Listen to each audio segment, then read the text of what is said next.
category. So I guess we're good to go.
Okay, I think we are all set.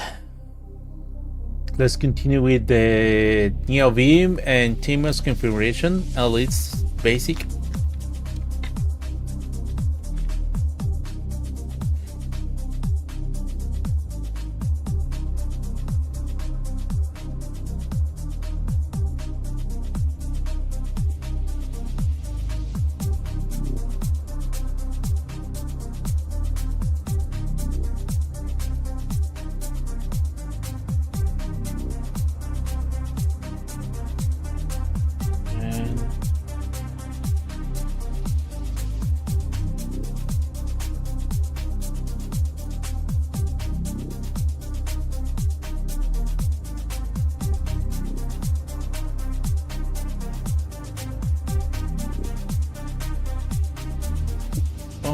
Let's go to, okay, first up we need to create a couple of folders.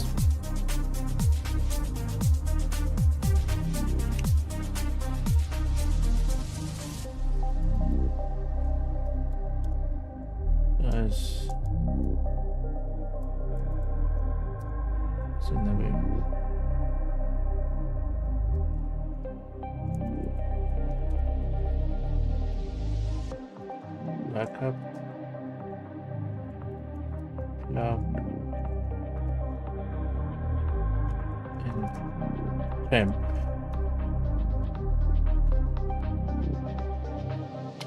This is gonna make sense to you because, for example, the backup folder, when you open a file with NeoVim, it creates like a temporary file. So in case of, for any reason, your computer restart, your process is killed or your computer crash, you get a backup file, and that's created in the current directory. But sometimes it's so annoying to have a project where you have your audio files and then you have a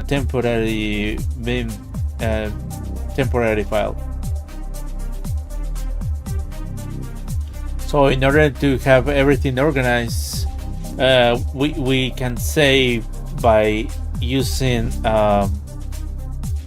Vim, and we can explicitly say to which folder we want to save that temporary, to that backup folder, and also the temporary folder.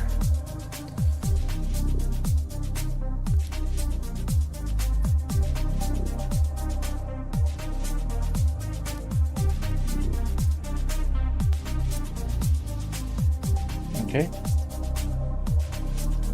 And then we need to go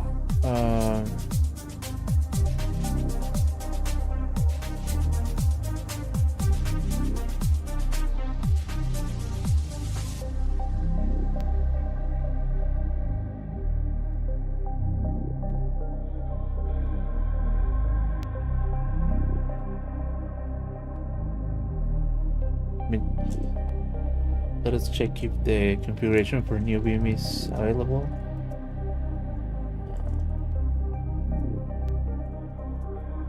It doesn't exist, the folder.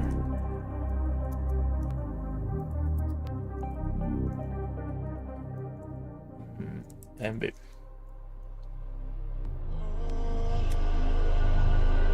And now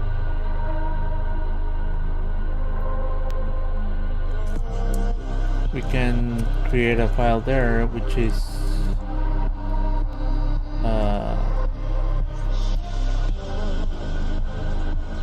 it's gonna be plugin.vim. The other one is going to be edit.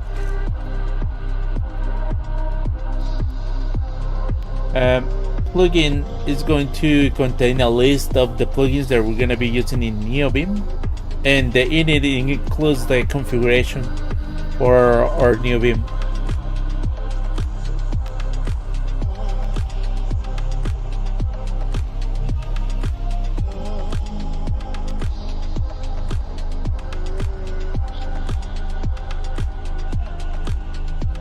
Okay, so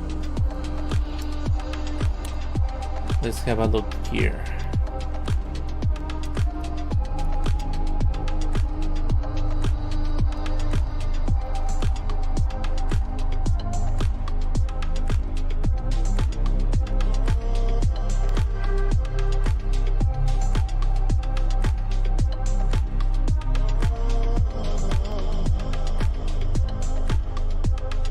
So first of all, we need to add the plugins, of course.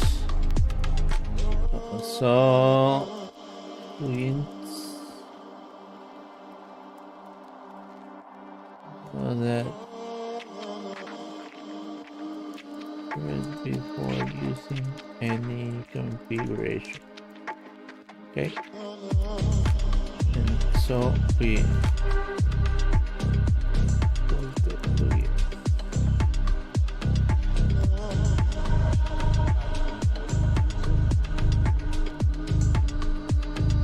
So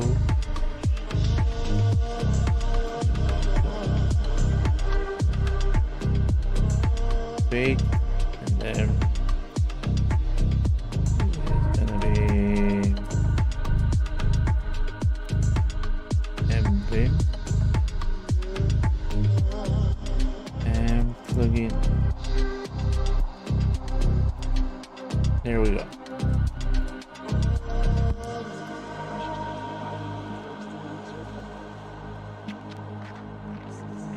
Now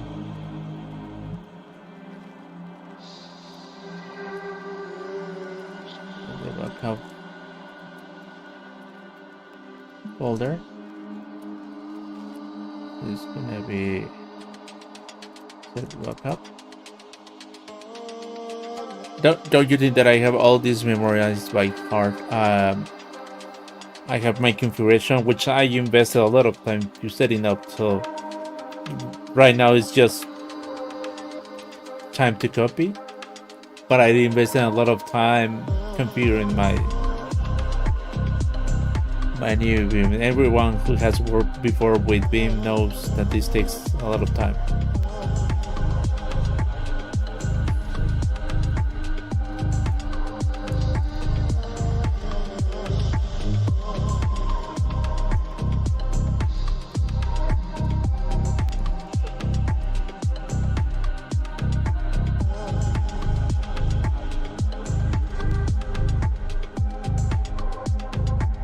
It is practically Vim or NeoVim, but that's what we're doing for the sake of our happiness.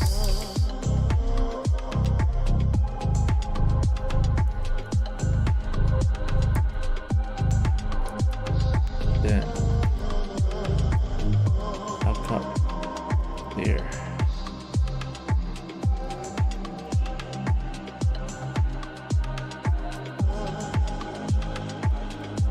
home.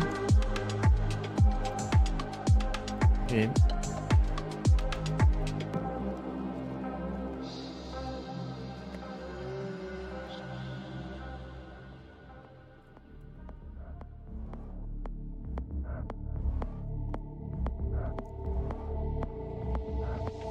Don't ask me about the double slashes at the end.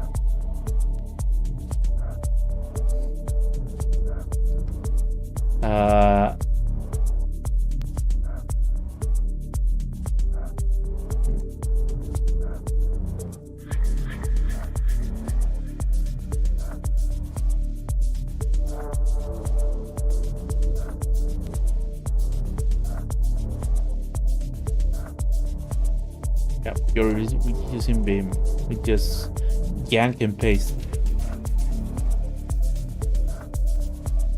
And then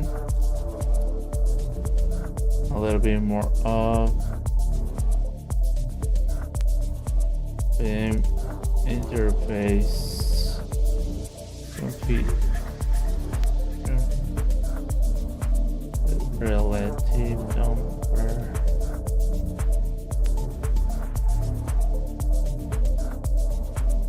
Set menu. Set ink search. This is when we search is gonna be highlighting.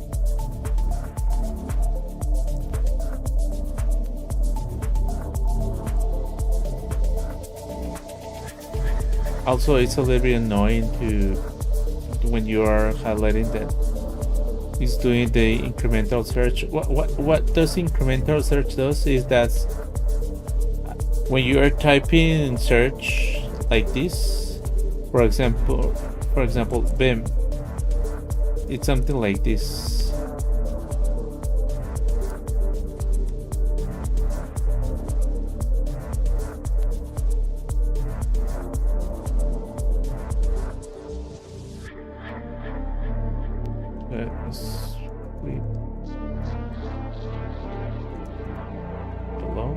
Actually, these two settings, I just discovered these two settings in October, which is how to set the split. The split, when you go and split, sometimes you are telling Vim where you want to locate the new window that is open. So it could be when you are splitting horizontal, it would put it in below, and where you're splitting vertical, it would put it on the right.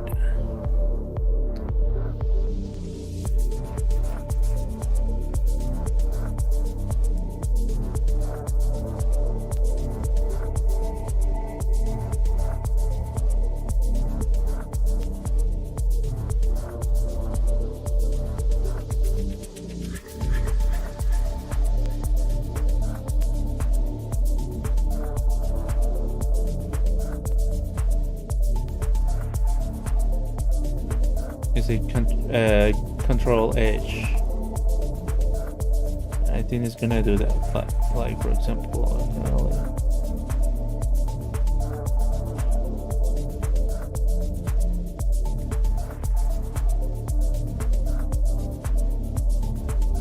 and then we need indentation.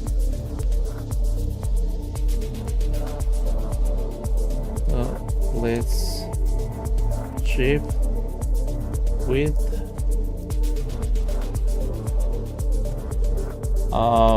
It could be 4 or 2.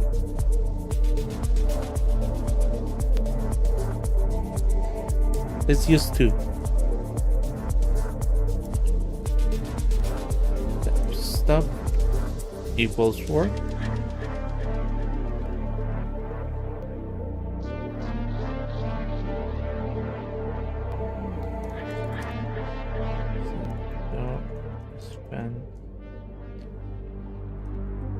Yep. That's it.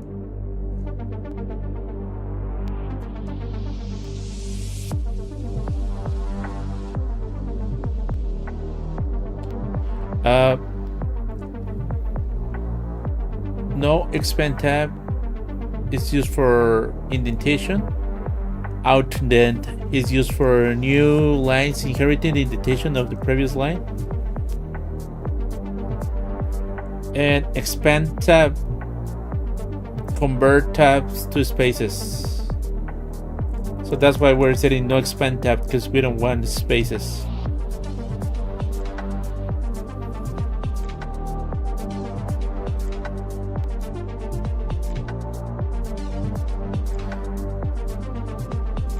And we're using Tapster for number 4. And finally, we're using set X.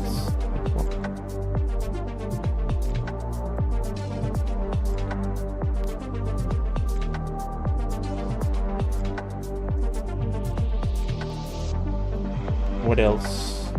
I have a bunch of configuration here on my computer, but we don't want.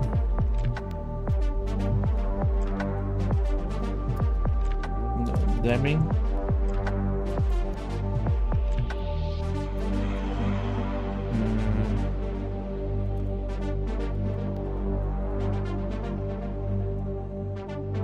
This is when we're using a theme. It'll use some other colors, but we're letting know we don't want white or any other color. We want to use dark.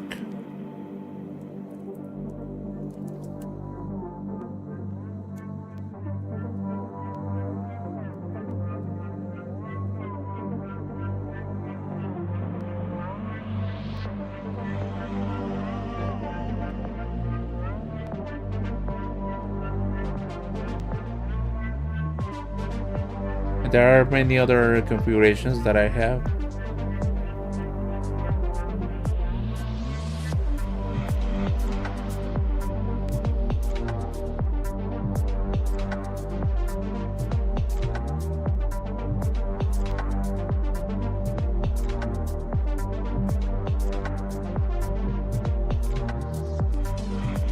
But let's just close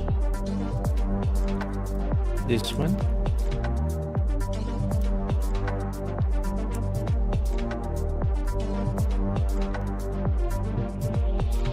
Oh, I think I have shift width.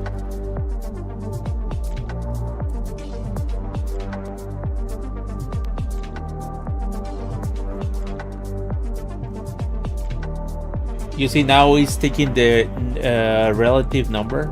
If you see on the left side, there's a weird number, but it's not weird. It's just the number of lines that I can use as a reference to move up and down.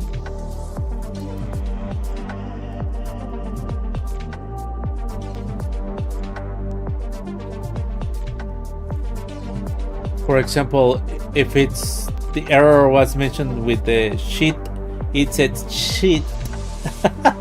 Shit. It says shit. It's just supposed to be shift, no shit.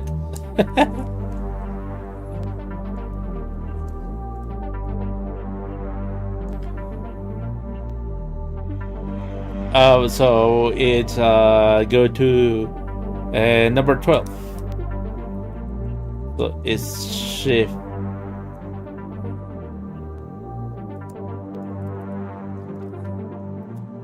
Usually you can, to exit on Vim, you can write W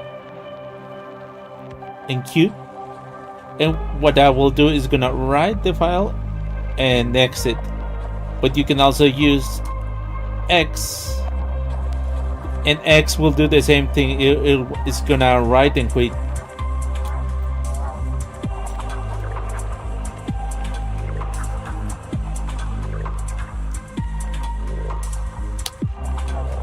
And now shift width. We have the name, and it says line 24. If you press 24 and capital G, it'll take you to the 24, to the line number 24. So it's 24 capital G.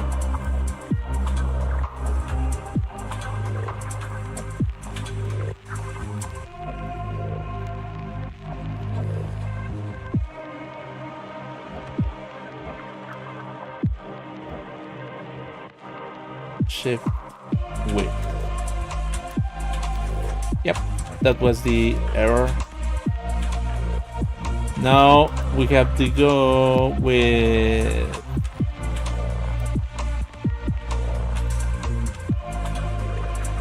installing the plugin manager,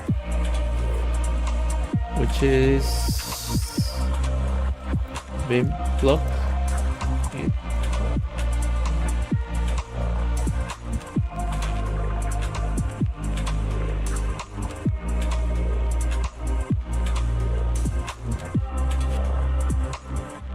This one.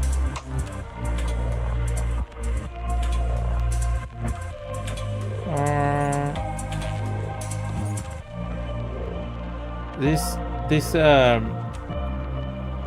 terminal is very good. This warp, it uses AI for autocomplete it and everything. But honestly, I'm still not very comfortable on that.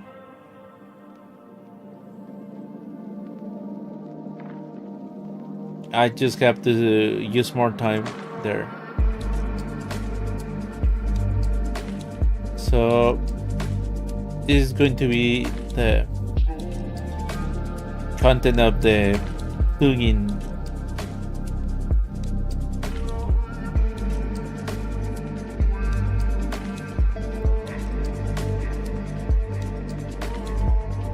So we're just gonna copy this one. And we're going to open the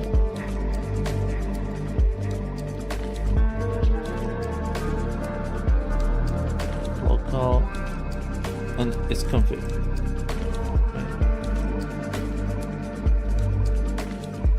Plugin.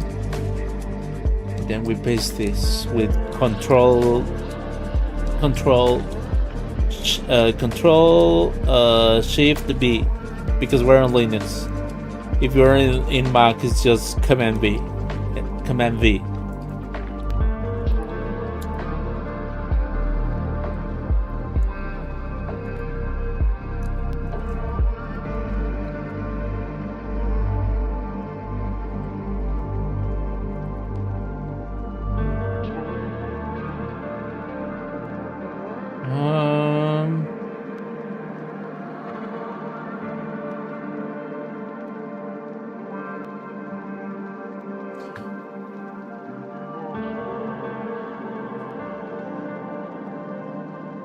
There is something special that we need to do here.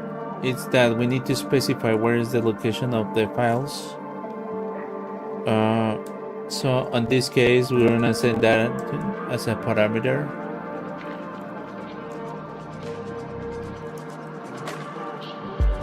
So it's gonna be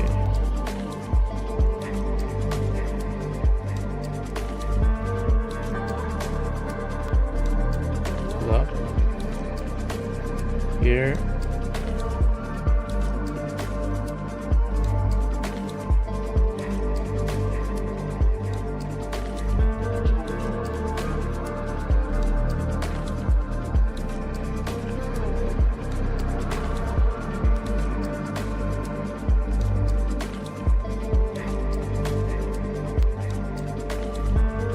But we need to install it again.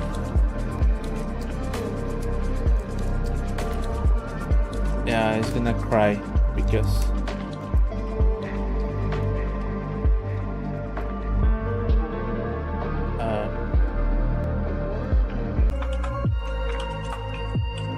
we have the configuration partially.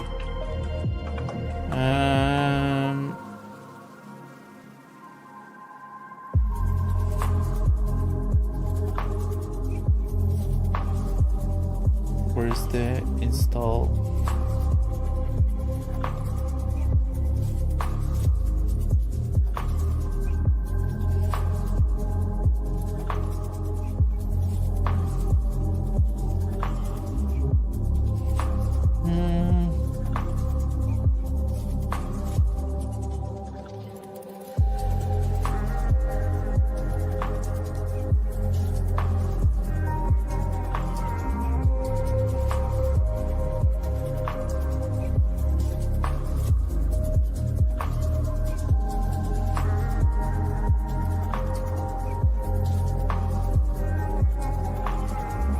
Ah, here we go. This is the one I was looking for. It says scroll, and then beam, auto load, create tiers.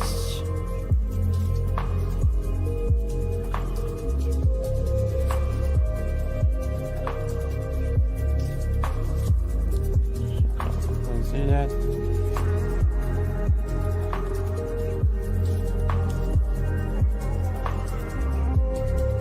So if we go here.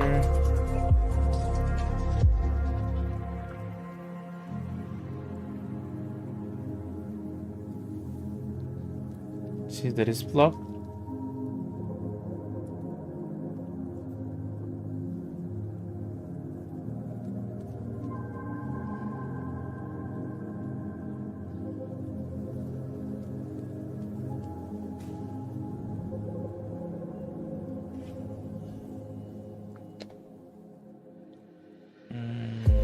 I think blocked is where the plugins are downloaded.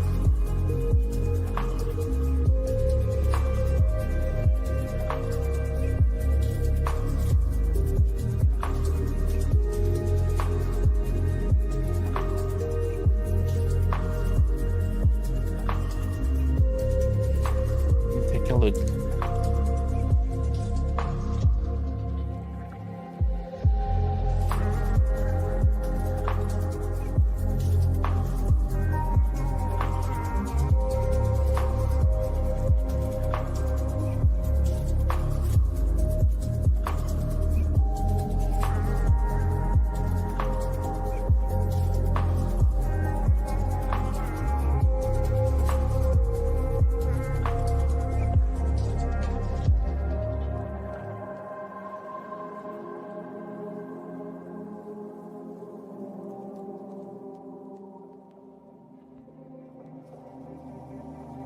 Actually, there's a lot of things that you can do with this. It's just actually use it with the bare minimum, which is add a plugin and use the plugin.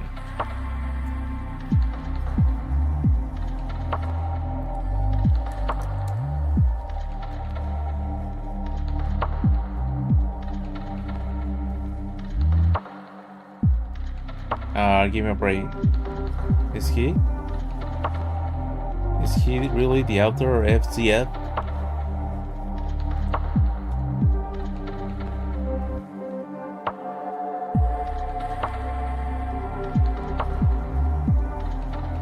Oh my gosh.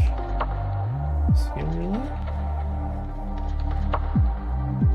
Holy cow.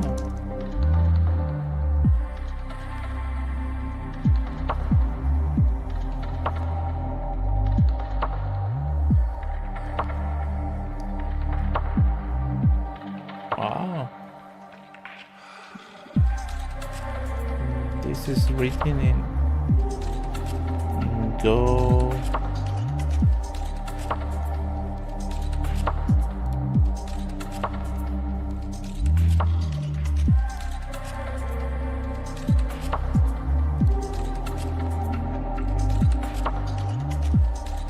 Oh yeah. It was written in Go.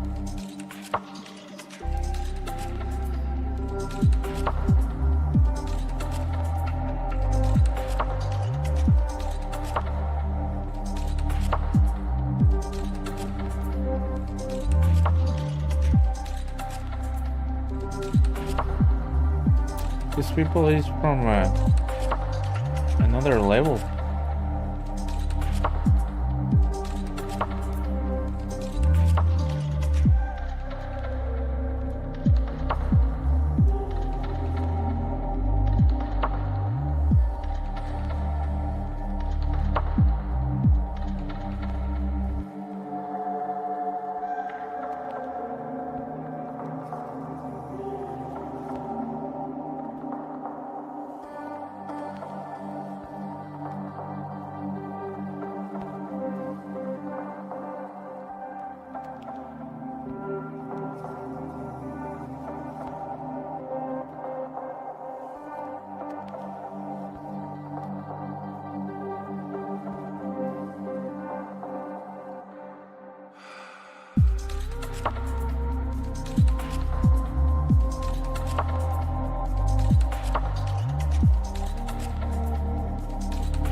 This is the configuration that we did. We did the set the background dark.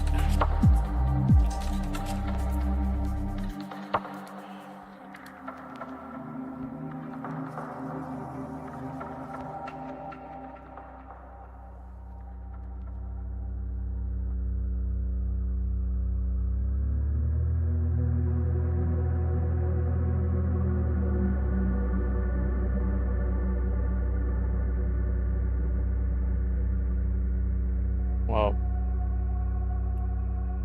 Okay, so just copy this one.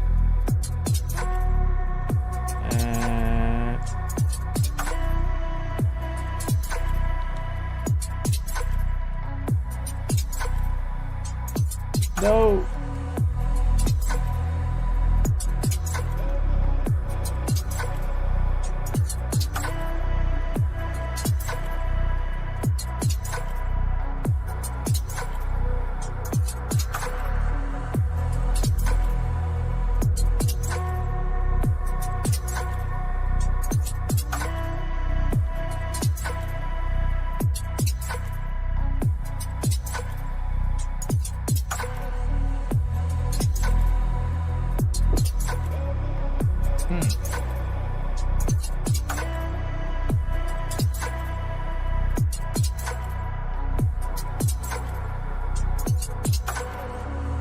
I missed something.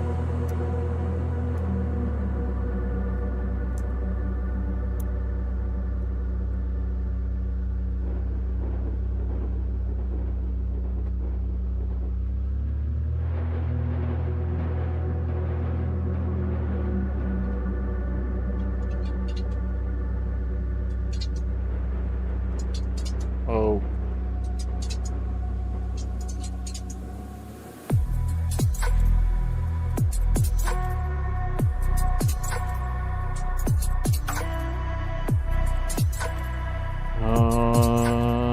Side upload.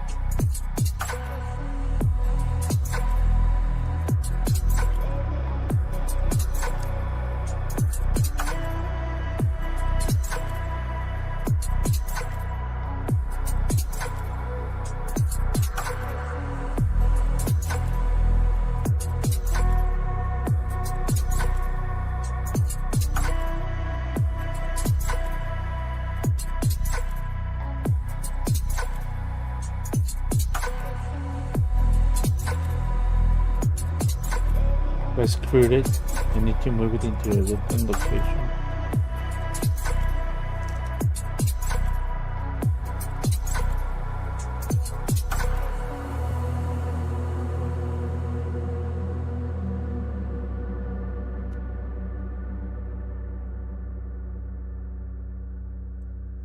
Move.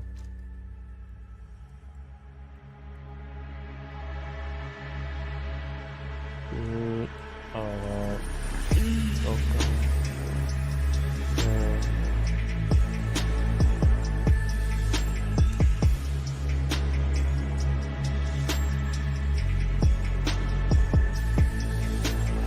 Yeah, that's working.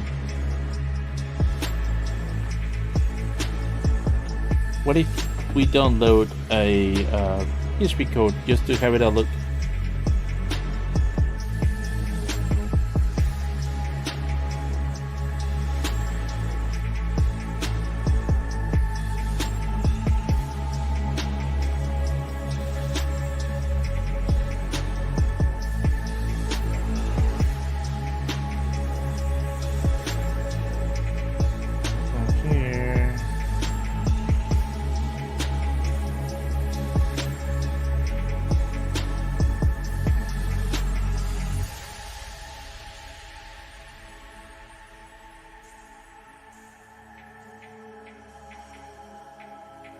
Let's see.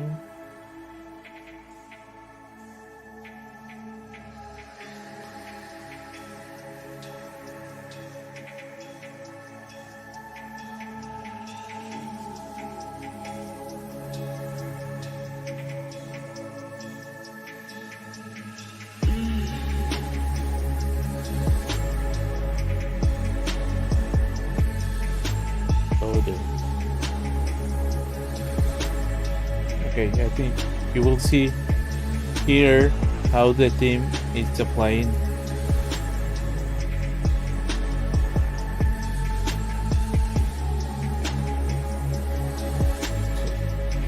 Look.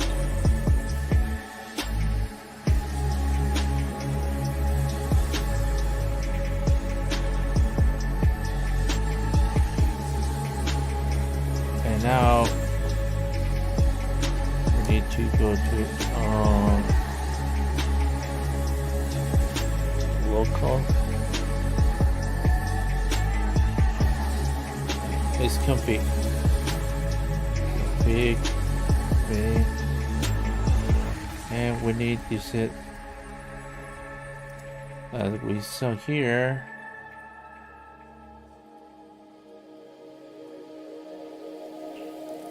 Color, set color.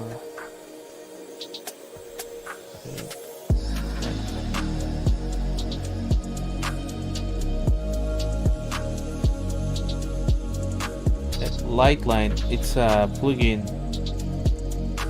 that set the colors here on BIM.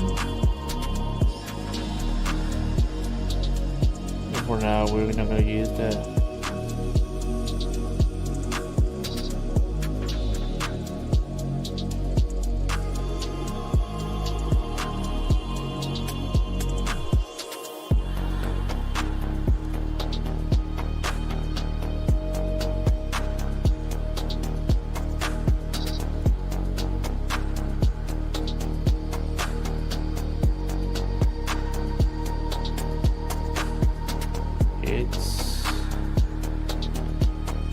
Color scheme.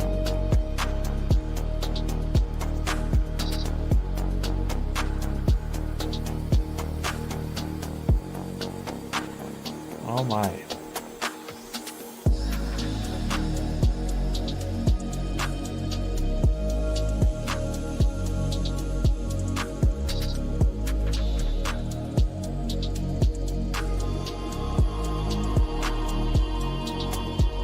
Oh my gosh. You see that?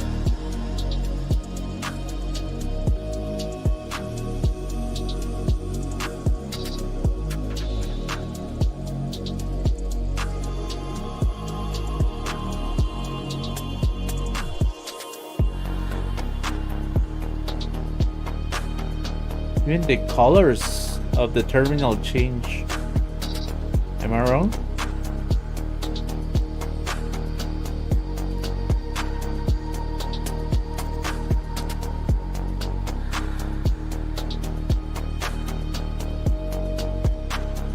You see, we have the pale night colors.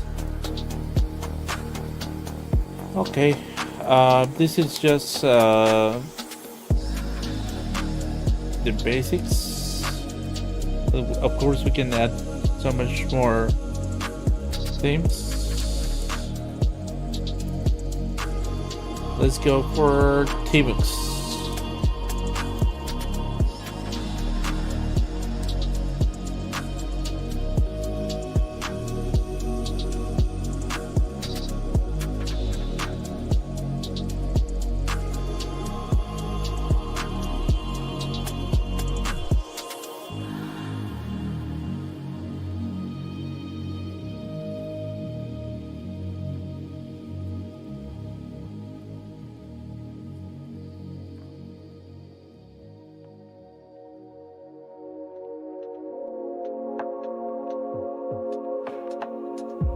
I guess Tmux.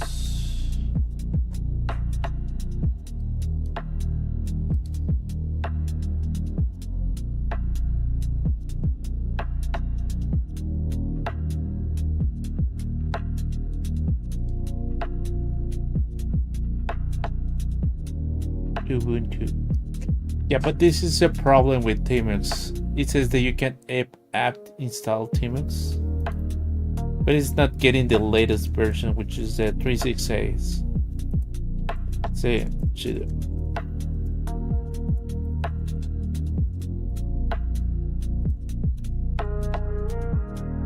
password, it's ABC 1, 2, 3.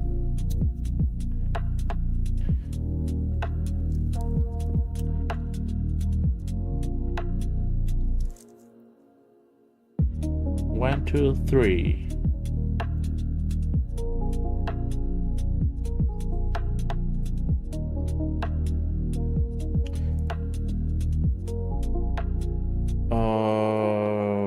Tmux version. No. Tmux minus capital V. Yeah. You see, this is what I mentioned. We downloaded Tmux 3.4. So usually the repositories on Ubuntu, they don't update to the latest versions.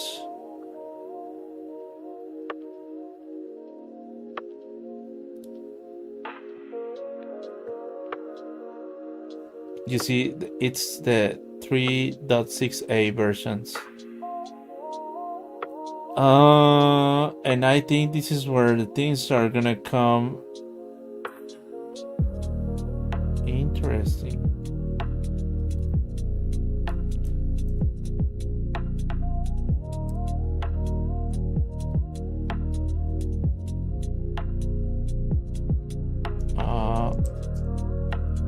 Just create a new tab.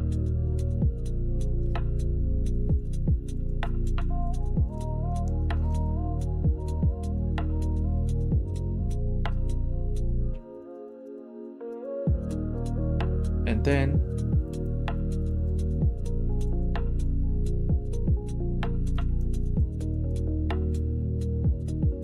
we're going to clone Tmux.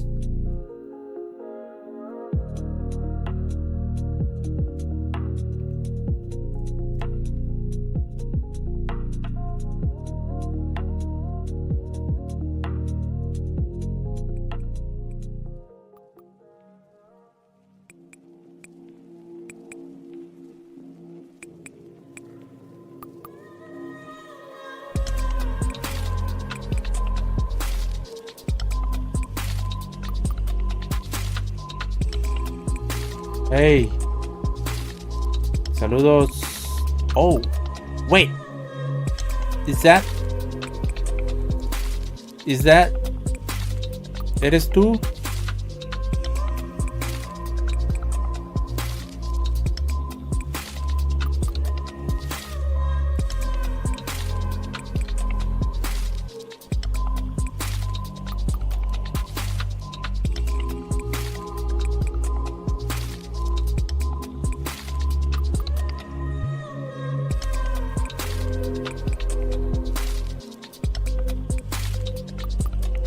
Eres tú, like.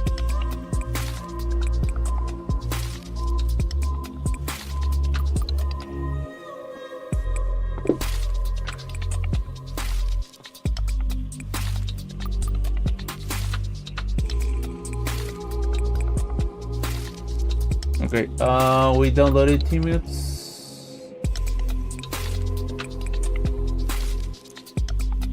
And then we follow the instructions. Just looks, but before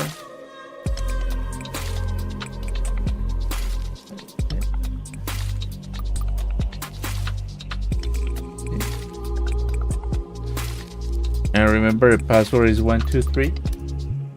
It's remove.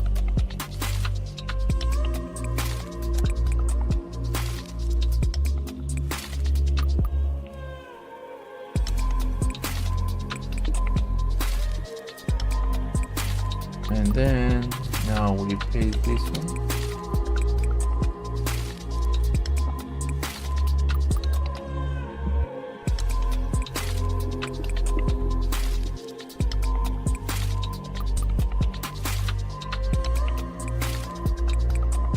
Yeah, we are missing dependencies, so I think the better it says configure, make and make install. So we're gonna go for the tarball.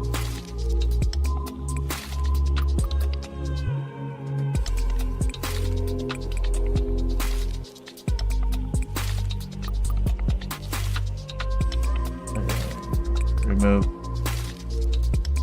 Tmux.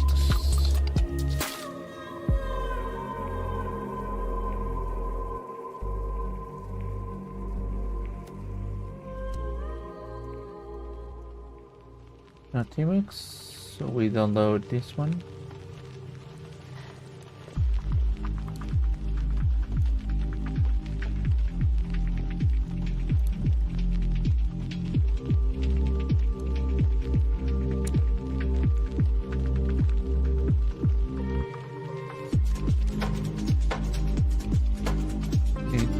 Just for the sake of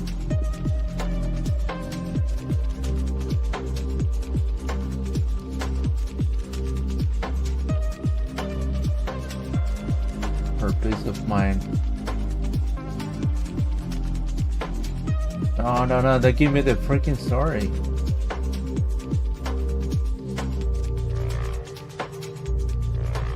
Okay, this is the thing that we need.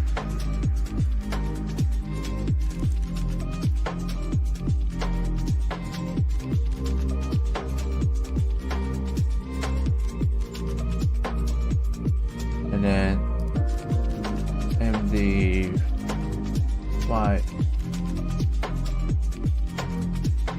boom.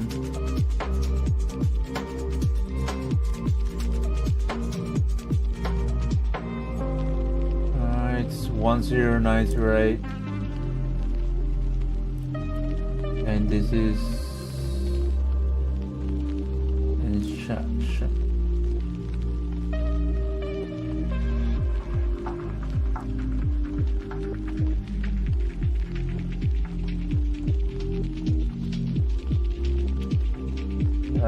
It's B6089.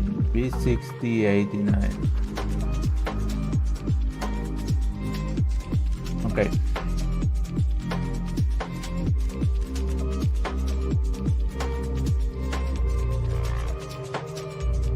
So let us extract the tar. Then let's move into Tmux. And here comes the very interesting thing.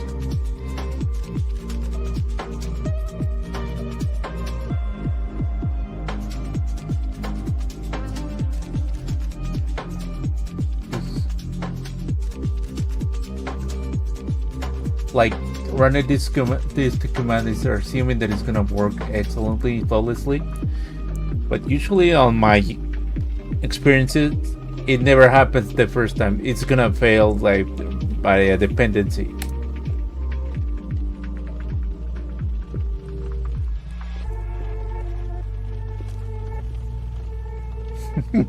See what I meant? The leave event is not found.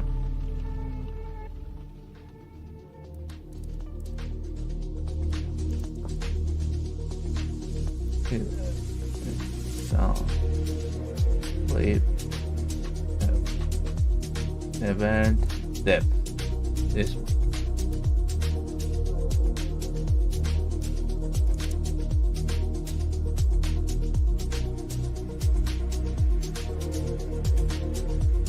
In the past, I used to go to each of the Debian packages and download the leave event, and then eventually that package requires some another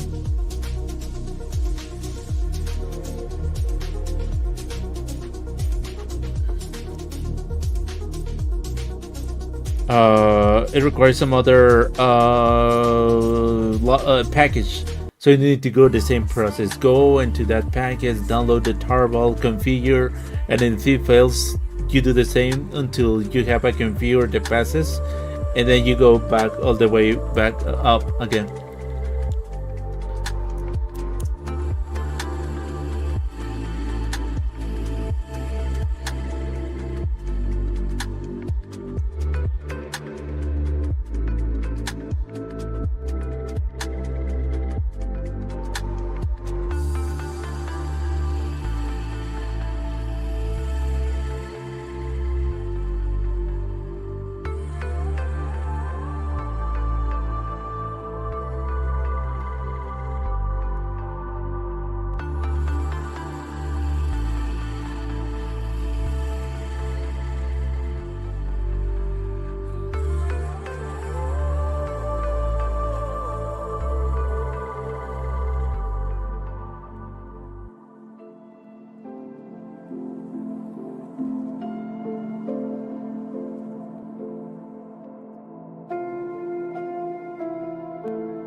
In the past, I remember that I had to go to each of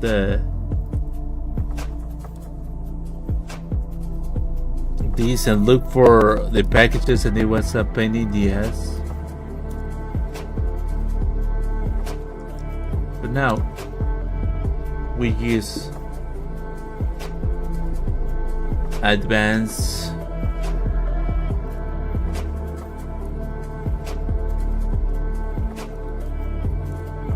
searching. Now look, imagine how in the world would I know that the JCC is gonna be inside the Bison?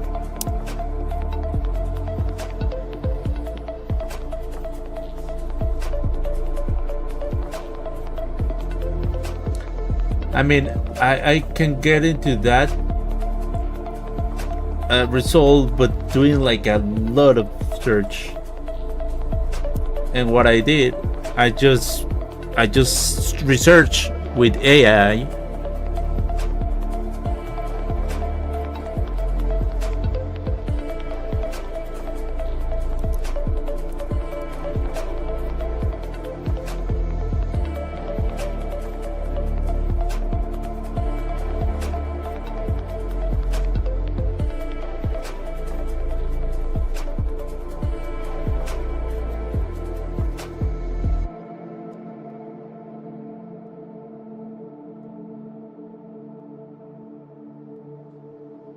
I'm not sure if that's gonna work.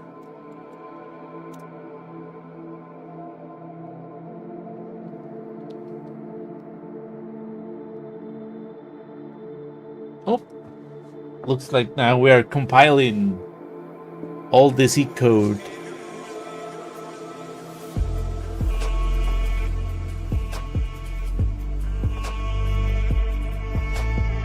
So what you see now in the screen, it's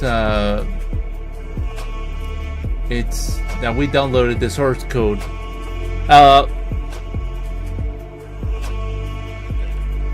It's not like the full source code because we didn't do it from the Git repository, all right? But we downloaded the binary.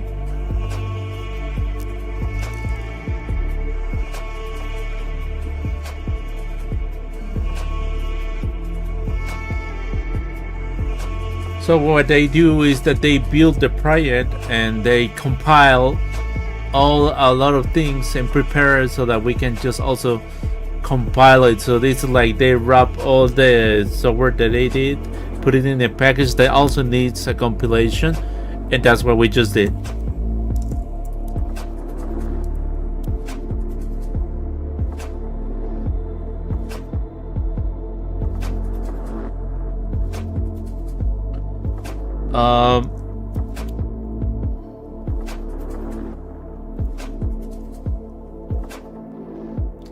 Now, wait. Now it's and now we need to make the actual file. If you see, it created all the C objects compiled.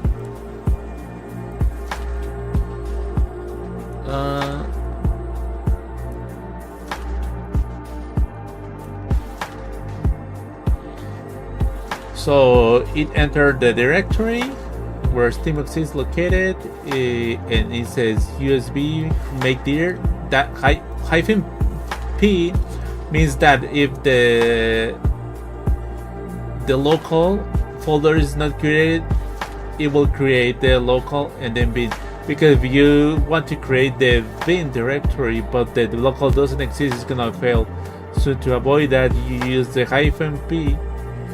And what it does, it creates all the directories that you put in the list until reaching the end of the path.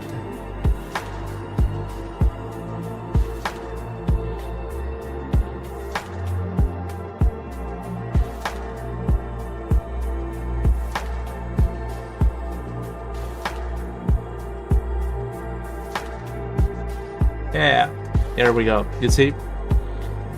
So sudo make install did all the necessary, move the binaries to the bin, and now we have Tmux the version 3.68 instead of the 3.4. So that's why I don't trust all the time in the Ubuntu repositories.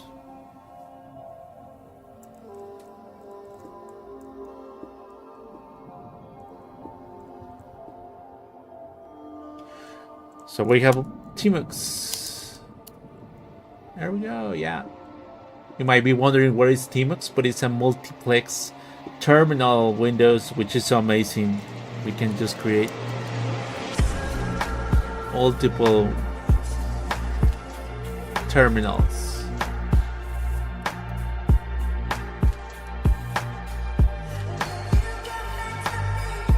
You see, I can just be running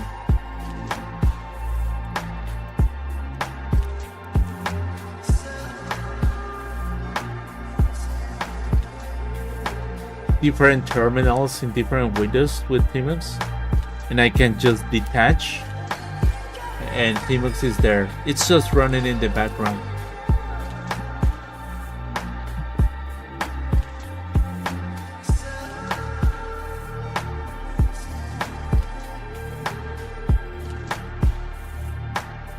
So imagine just to being in a server and you want to run the process like a backup process, or you're querying something that you want to have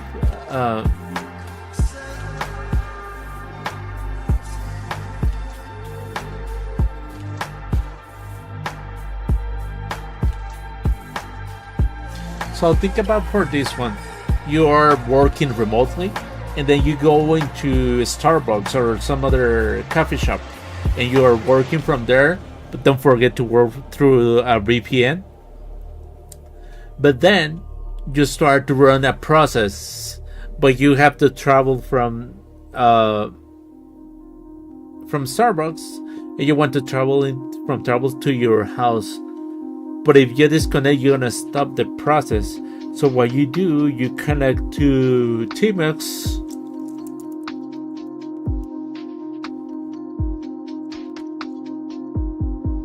And you see you're running the process here in the background, and you're gonna leave the process running in the background, and then just gonna leave is Control VD.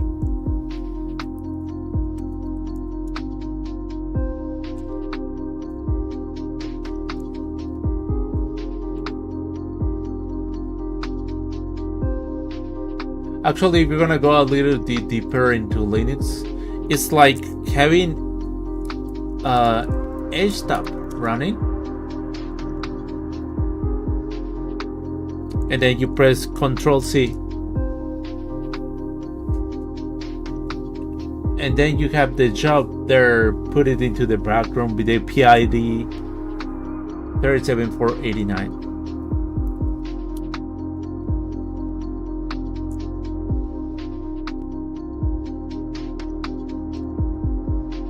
But the difference is that I believe if you're connected through SSH and you disconnect, the job is gonna be ended. So for now you only send to the background the process, but once you disconnect from the server, the process is gonna be killed. And with Tmux you only detach from the session, but the session is still running. You see, it's there.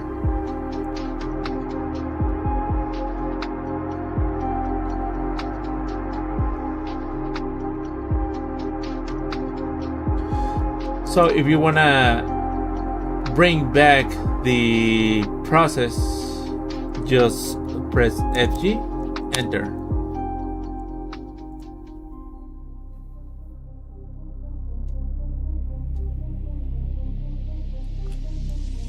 And it's very common that sometimes when you're working the computer, you make a change in the code, and I'm gonna press Control Z to return. But that when you press Control C, you send the process to the background, and sometimes it's like, what the heck happened?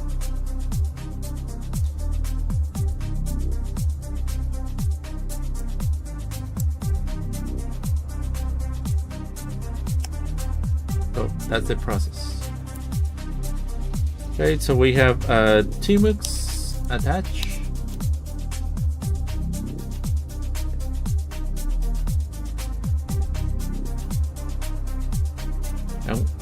And we kill all the windows. We Control D, you exit the when you are there, you only press Control D, and that's it.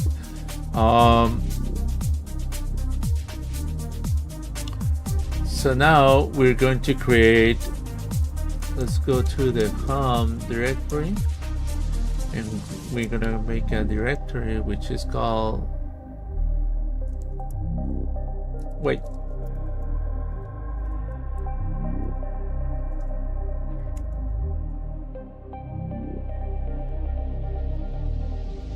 first let's see if the directory already is.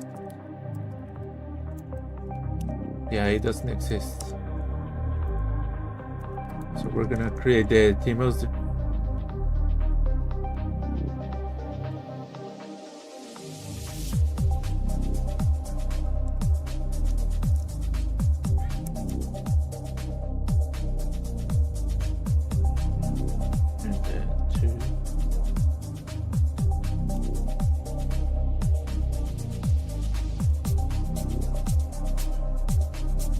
And then we're gonna go to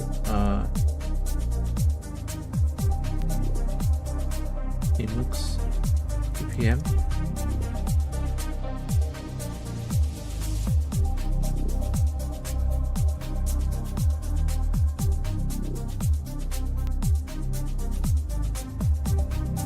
You see, that's why we created the Tmux in this room.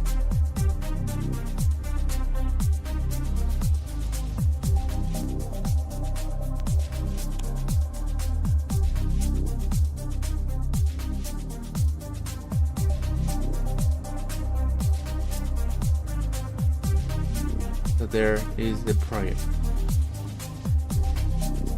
Just recap, we created the Tmux and plugins folder, and now it says put this at the bottom of your Tmux config.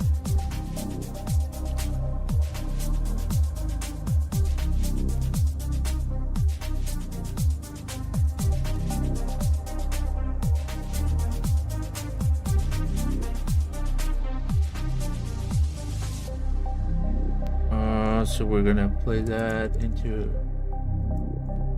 Tmux, Tmux. We're gonna create it because it doesn't exist. We paste everything and then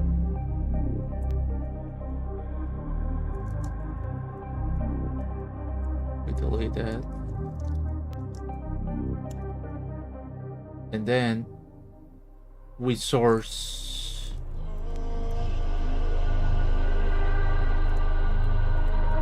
it's like real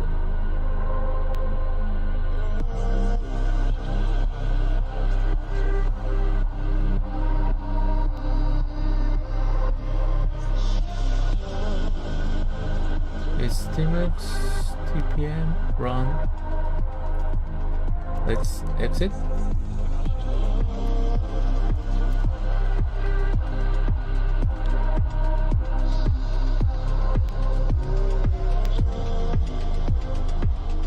Run. Why that is not working?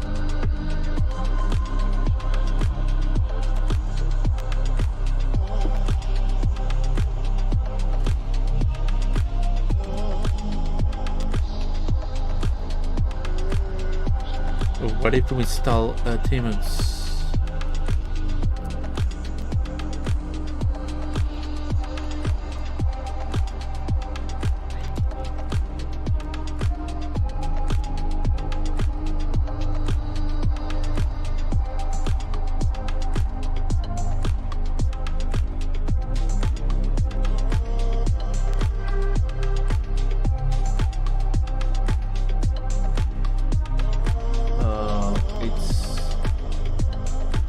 Login.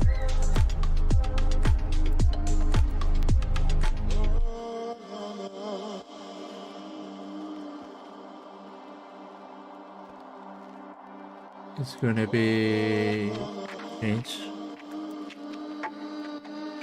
WFXR Tmux power, and then let's see that Tmux, and then to install that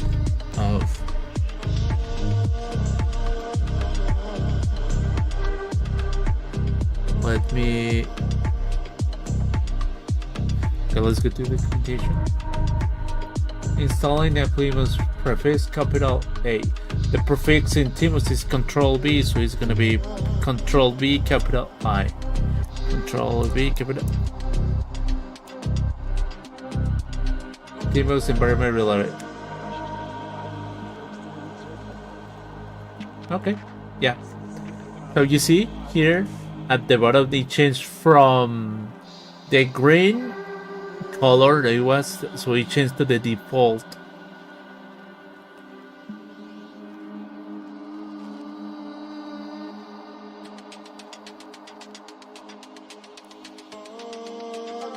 And we can change the color, but if we go here to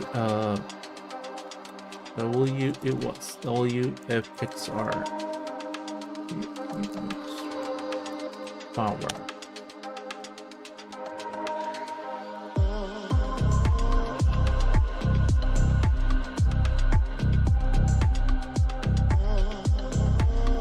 Moon. You see the color moon? We can have another. Don't they have a red color?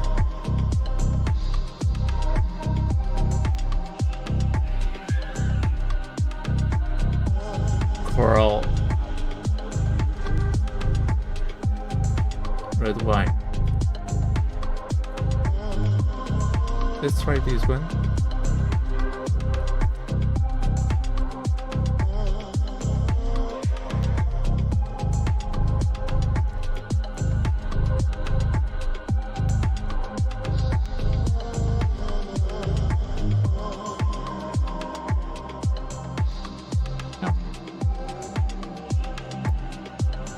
We saw the red wine, but if you notice there are some monkey characters here, and that is because they use the ligatures that I mentioned on my previous stream. I mentioned that there are ligatures that you can use, and that's why we decided to use these.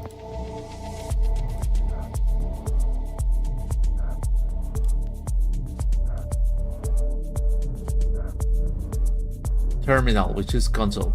You see, actually looks like the development finished like a long time ago, but actually it's working very good. So what we're gonna do right now, we're gonna go and install the brains bottom port.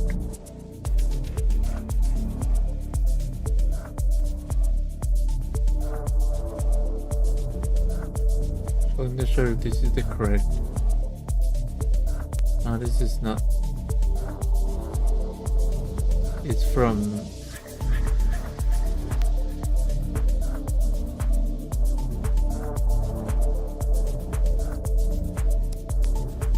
Let me look.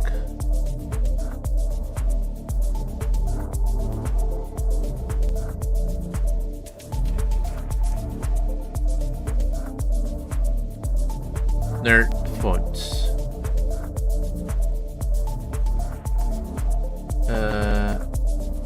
Nerd fonts.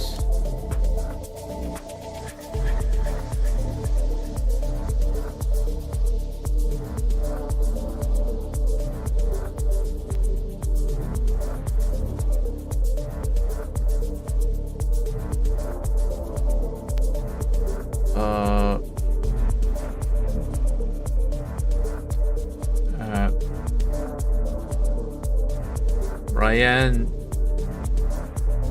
Oasis.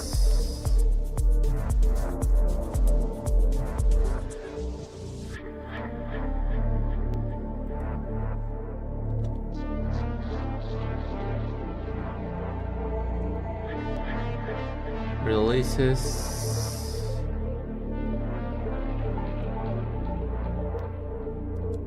Then latest.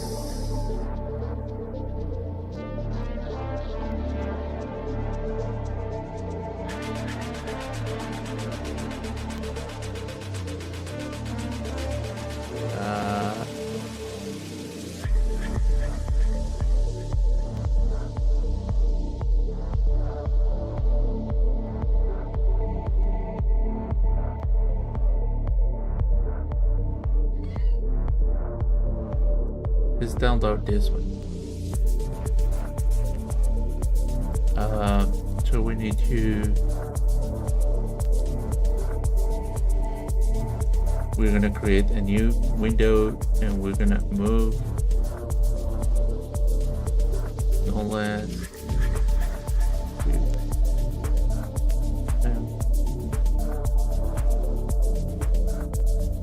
Then dar.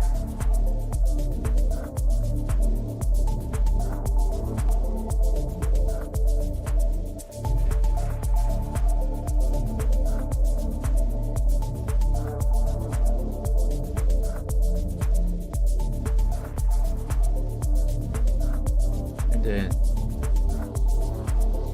look at this. We're gonna make their share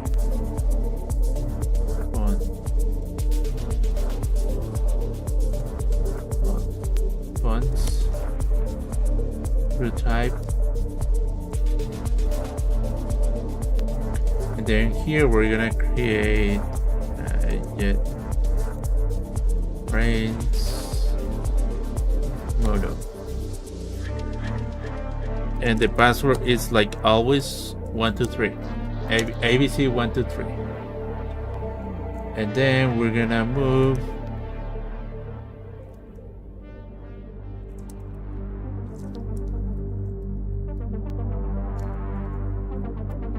everything to that previous with our first font.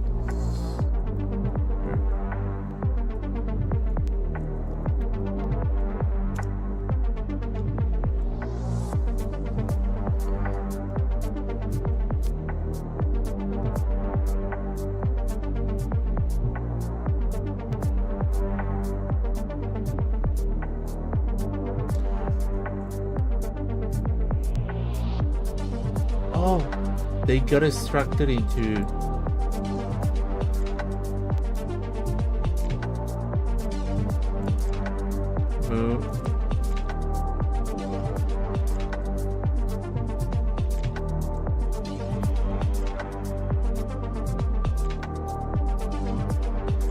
man. That's how much make their it move. JetBrains GTF to JetBrains.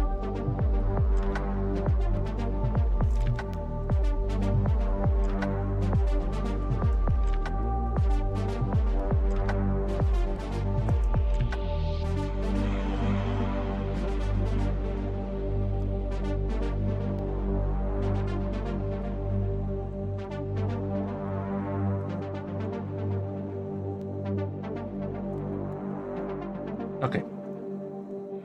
RM everything GTX. Make their move to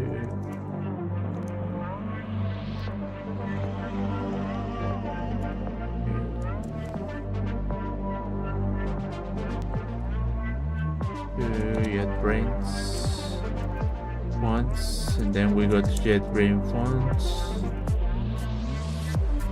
Tar.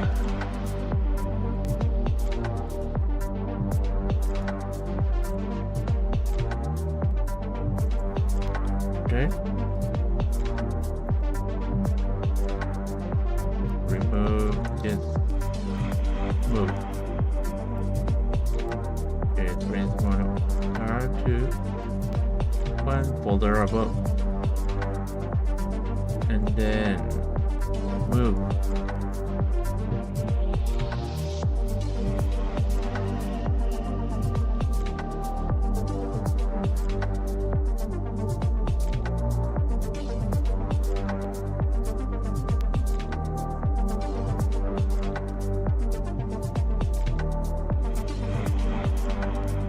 Right?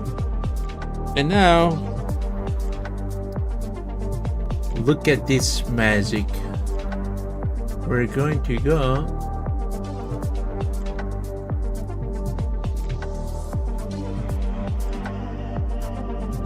I think I'm a little bit in the way, so I'm gonna try to move this window.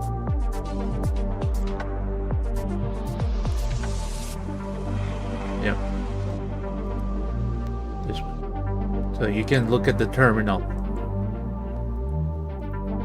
Okay, so we're gonna go to open menu, settings,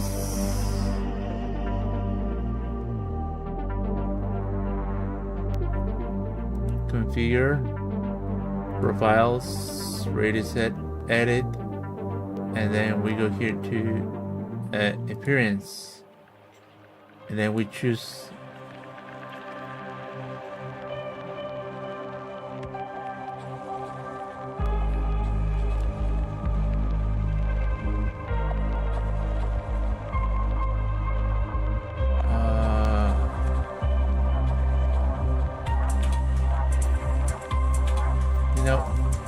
I think I have to exit.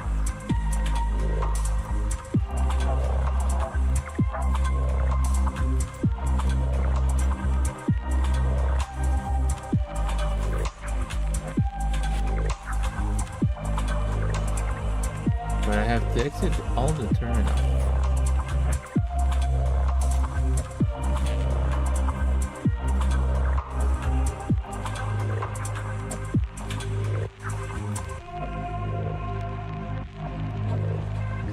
So I think you have to refresh the fonts. Tmux.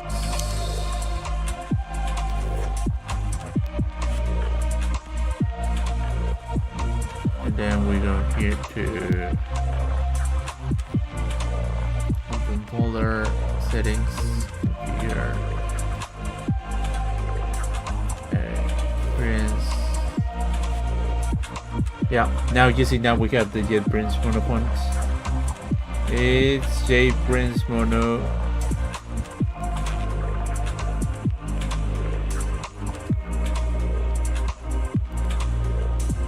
Pay attention to the bar here on the Tmux. What is gonna change? Voila! Now it's working.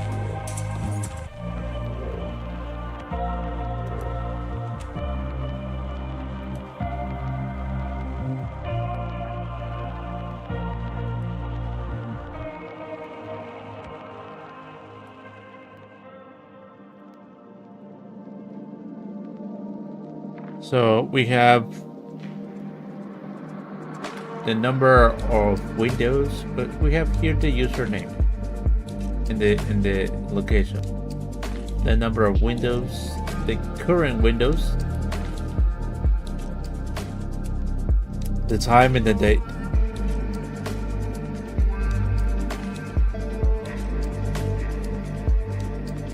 And if I press Control B and D, I detach from the session. Tmux attach, and with this I go back to the session.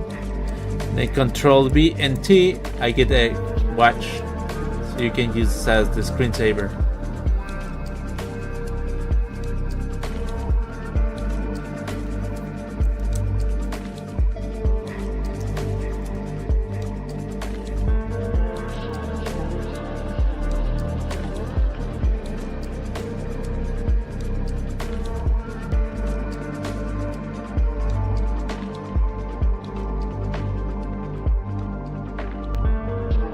Okay, so today what we accomplished a lot.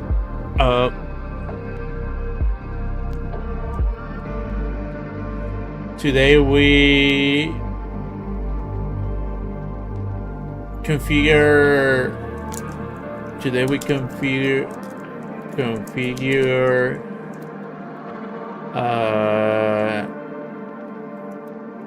NeoVim, added plugins, add configurations to the init file.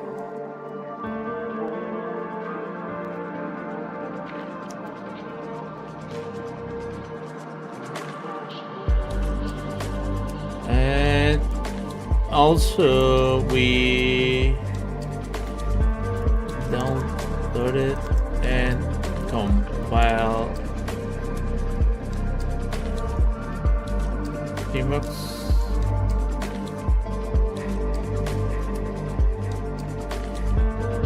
We get the latest version, which is 3.6a.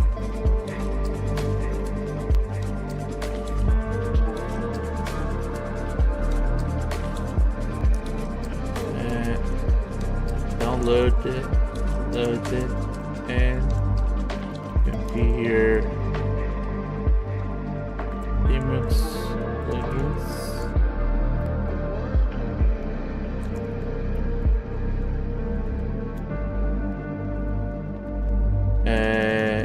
Download it and configure yet brains mono once. And actually I want to show you how the ligatures work by using, now that we have JetBrains model. So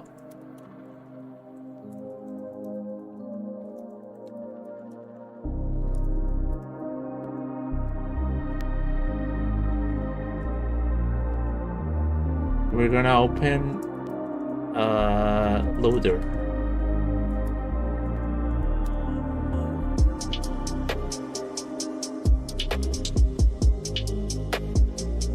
But this, look at this beautiful. It's just a hyphen and an arrow. You see?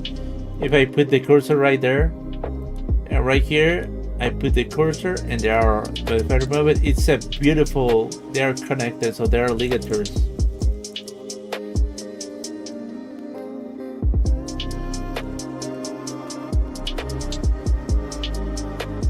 You see here? Oh, they're beautiful. And the ligatures are, that's one of the reasons that we use console, the KDE terminal, so that we can have that beautiful thing.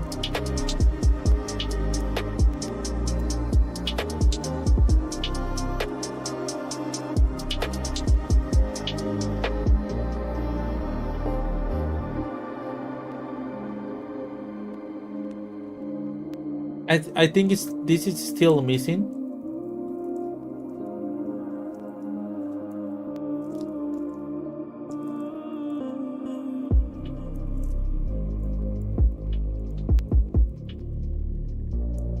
Because it's not working with the greater than. But if you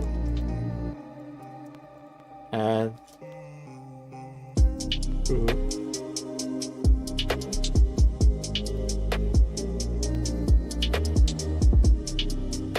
you see how the ligatures are working here. But yeah, something is going on because it's not working with the equals greater than.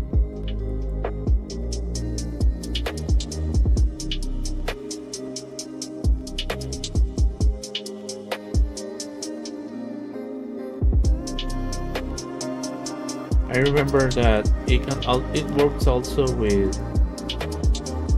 string concatenation. Yeah, I mean, it's making a little bit beautiful.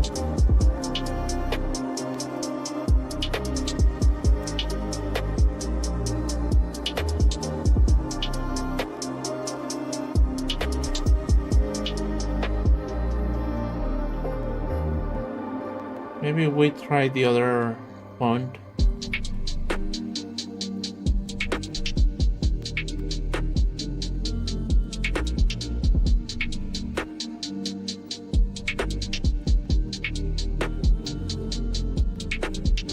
You see how the greater than and the hyphen, they're just as they're supposed to be, but with the NetFrame fonts.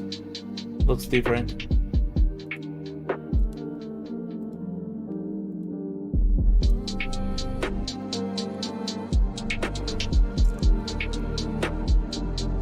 Just go back. Not big deal.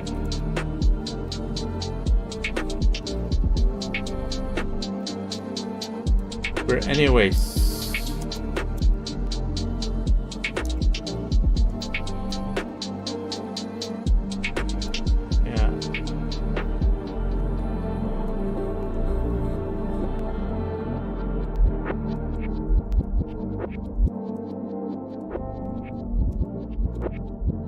So just to recap before we finish the stream.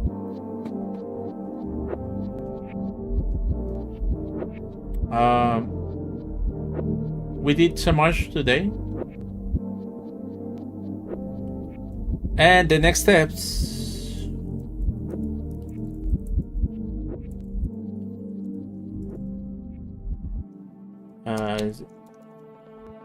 are gonna be install Lando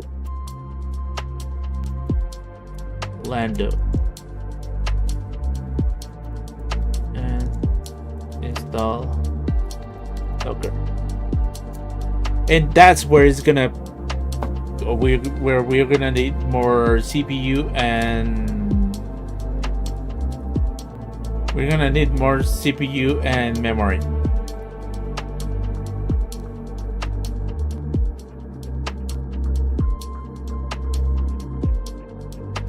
So I'm gonna start closing the hundreds of tabs that I have open on my browser so that I can get more memory.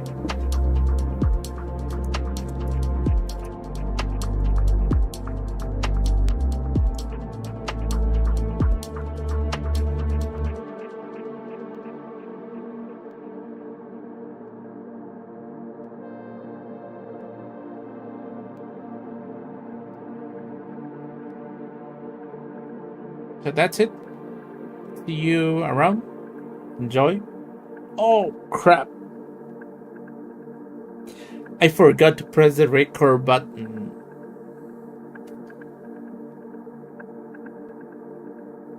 I hope that I can get the VOD on YouTube or Twitch.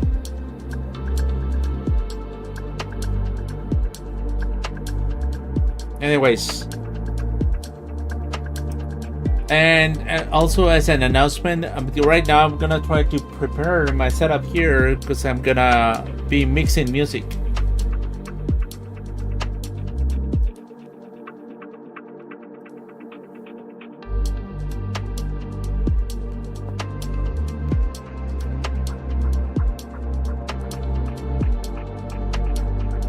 Yeah, this one that it's above. I'm gonna put my mixer and the channel, if you mind, in Twitch.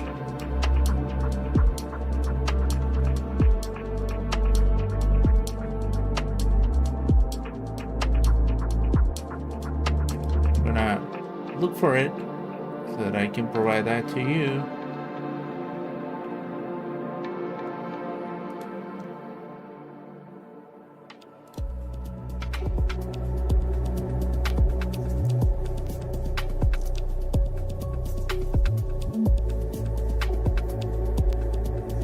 Twitch. Make sure to follow that channel where I'm gonna be putting electronic music and I'll be mixing that. Hopefully that I can make this setup in half an hour and open it.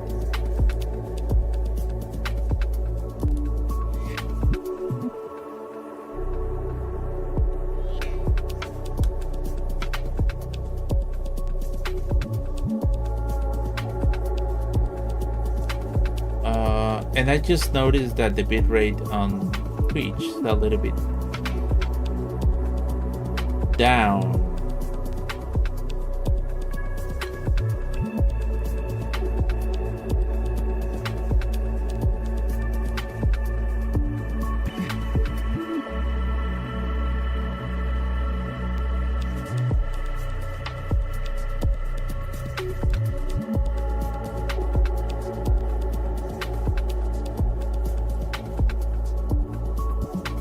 Need to configure the bitrate. Alright, so I'm gonna do that for that channel. Thank you for tuning in.